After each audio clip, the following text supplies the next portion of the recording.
नमस्कार, स्वागत है आपका एक बार और आपके अपने चैनल पे। मैं हूं Brajnandan, advocate and legal consultant.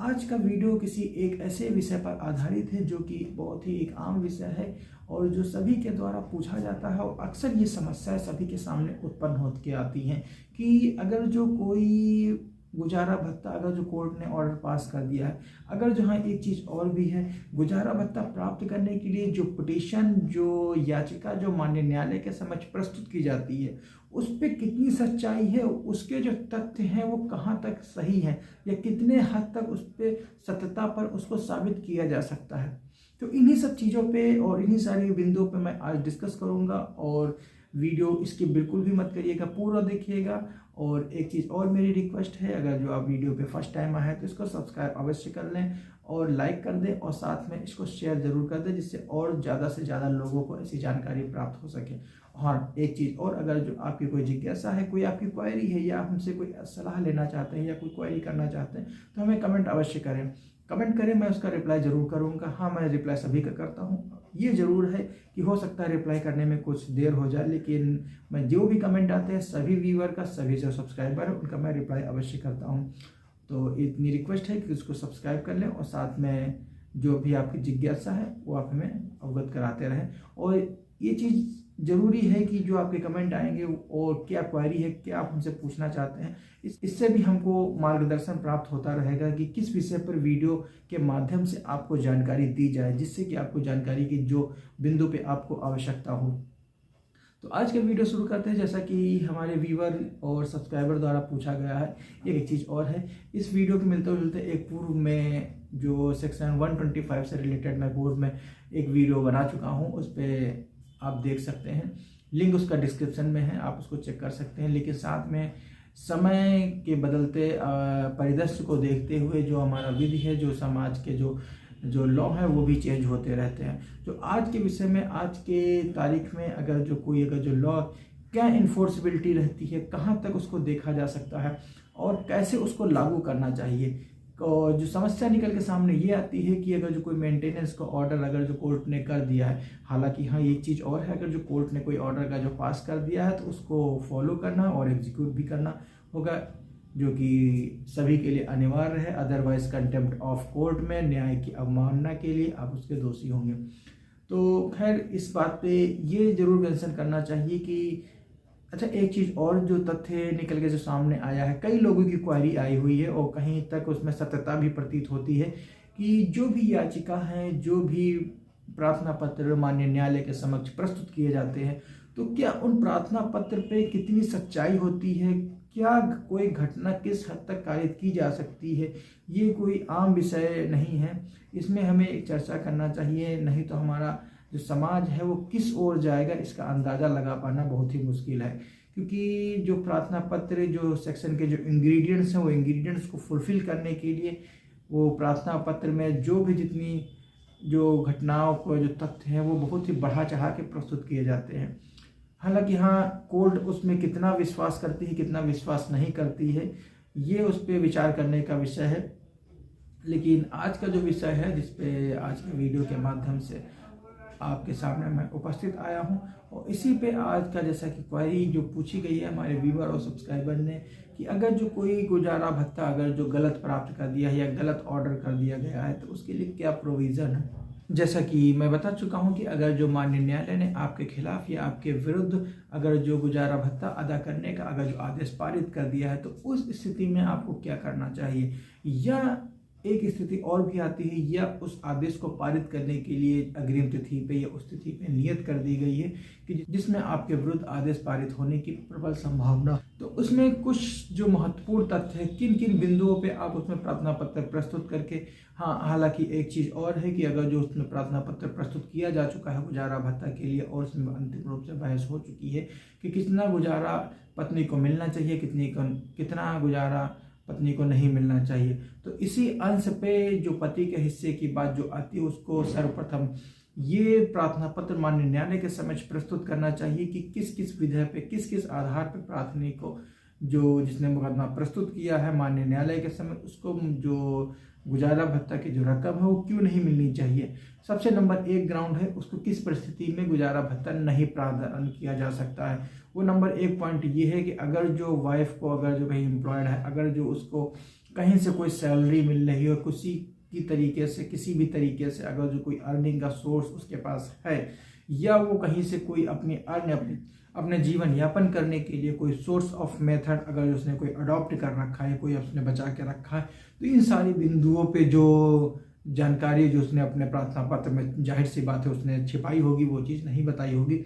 नहीं तो प्रथम दृष्टता में ही जो न्यायालय समझेगी इसको फिर गुजारा भत्ता अदा करने की या उसको प्रदान करने की उसकी कोई आवश्यकता नहीं है। तो ये तथ्य अगर जो आपको सामने निकल के आते हैं, अगर जो आपके पास कोई ऐसे साक्ष्य उपलब्ध है जिससे ये साबित हो जाए कि पत्नी के पास कोई अर्निंग ऑफ सोर्स अलग से कोई है, तो उस स्थिति पे आप माननीय न्यायालय के समक्ष प्रार्थना पत्र प्रस्तुत करके, अगर जो आपके पास कोई इस तरीके के अगर जो कोई साक्ष्य उपलब्ध है, तो वो साक्ष्य मैं प्रार्थना पत्र के साथ आपको माननीय न्यायालय के समक्ष प्रस्तुत करने चाहिए। हाँ, एक चीज़ और है, क्योंकि जैसा कि मैंने पहले की वीडियो में और कई की वीडियो में, हर वीडियो में जैसा कि जो प्रश्न उठता है उसमें मैं जरूर बताता हूँ कि अगर जो कोई भी प्रार्थना पत्र जिस व्यक्ति ने अगर जो प्रस्तुत किया है, वो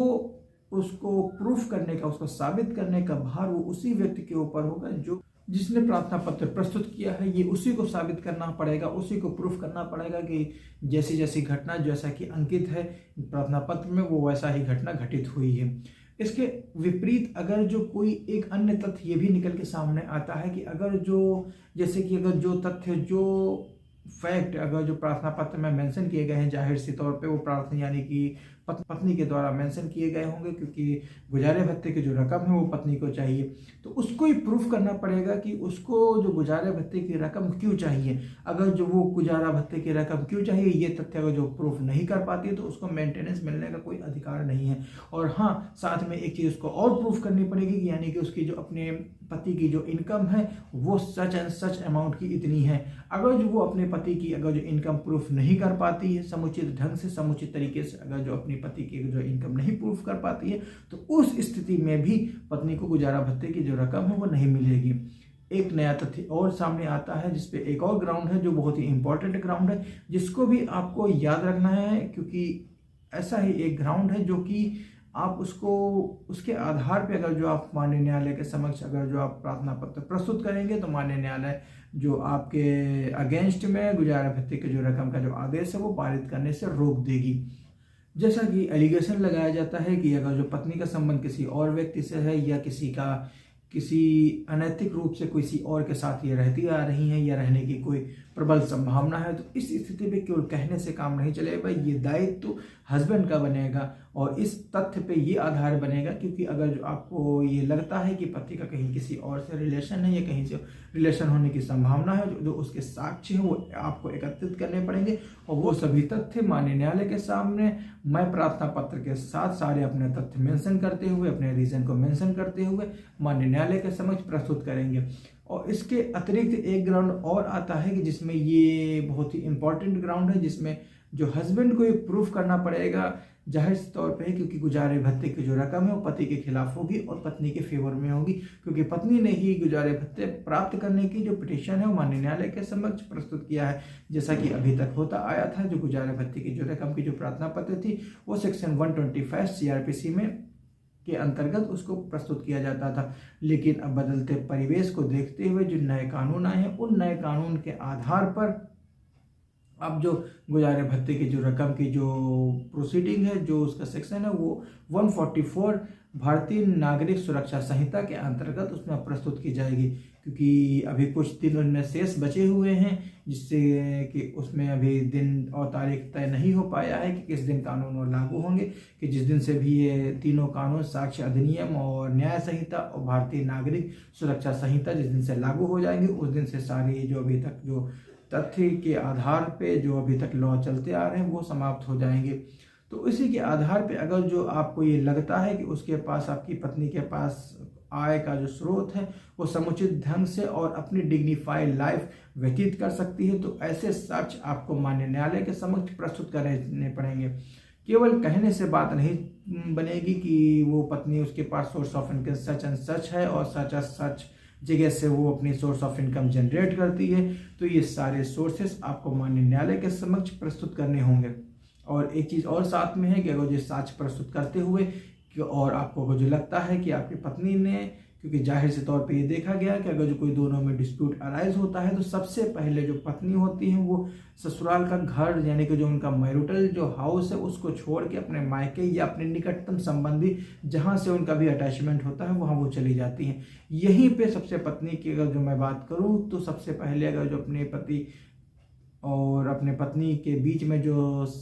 संबंध है वो कहाँ से टूटता है, तो सबसे पहले पत्नियां यही गलती करती हैं जो अपना मैरिटल हाउस छोड़ के वो अपने अन्य किसी स्थान पर चली जाती हैं। और एक चीज़ और है, क्योंकि जब एक पक्ष कोई गलती करता है तो उसका फायदा दूसरे को मिलता है। अगर जो जाहिर सी बात ये है, अगर जो पत्नी कोई गलती करेगी तो उसका फायदा पति को मिलेगा, अगर जो पति कोई गलती करेगा तो उसका फायदा पत्नी को मिलता है। तो जाहिर सी बात है, अगर जो कोई पत्नी ने गलती की है, उसने अपना मैरिटल हाउस छोड़ के वो किसी अन्य स्थान पर चली गई है, तो इसमें पति का फायदा होता है। उसमें पति एक चीज ये ग्राउंड ले सकते हैं जिसके आधार पर मैं प्रार्थना पत्र के साथ माननीय न्यायालय के समक्ष अपना प्रार्थना पत्र प्रस्तुत करके अपने कारण बताएंगे। कारण क्या होंगे? ये होंगे कि वाइफ जो है वो अडल्ट्री में है, यानी किसी और के साथ उसके रहने की संभावना है या रहती है, और उस आधार पे भी क्योंकि उसने कोई जाने का कोई कारण नहीं बताया। जाहिर सी बात है कि जब कोई वाइफ अपना मैरिटल हाउस छोड़ के जाती है या वहाँ से निकलती है तो किसी को बताने की या किसी से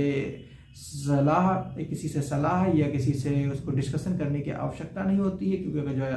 डिस्कशन करने की आवश्यकता अगर डिस्कस भी कर ले तो उसको जाने की जो संभावना उसको जरूरत ही ना पड़े। लेकिन अगर जो वाइफ चली जाती है तो हस्बैंड के लिए एक बहुत ही अच्छा ग्राउंड है कि जिसके आधार पर माननीय न्यायालय के समक्ष जो प्रस्तुत कर सकता है, जिसमें वो एलिगेशन कह ले या ग्राउंड है कि जिसमें वो एक्सप्रेस करेगा कि जो वाइफ है वो बिना किसी आधार पे, बिना किसी रीजनेबल ग्राउंड के वो अपना मैरिटल हाउस छोड़ के अपने मायके चली गई है। तो इस आधार पर अगर इसके कोई समुचित साक्ष्य आप माननीय न्यायालय के समक्ष प्रस्तुत करते हैं तो माननीय न्यायालय आपके जो प्रार्थना पत्र के आधार पर आपके फेवर में आदेश पारित कर देगी, जिसमें कि आप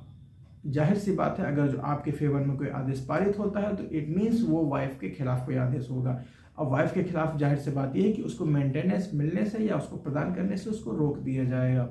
तो इस तरीके की अगर जो ये ग्राउंड अगर जो आप फुलफिल कर पाते हैं जो उनकी कंडीशन इंग्रेडिएंट्स हैं, तो इस स्थिति में आपके खिलाफ जो मेंटेनेंस का ऑर्डर यानी गुजारा भत्ता पारित होने का जो आदेश है वो रोक दिया जाता है। और आज का वीडियो यहीं तक है, इतना ही है, और मिलते हैं किसी एक और वीडियो में एक नई चर्चा के साथ और एक नए विषय पर। और वीडियो अंत तक देखने के लिए प्रेम पूर्वक धन्यवाद। जय हिंद।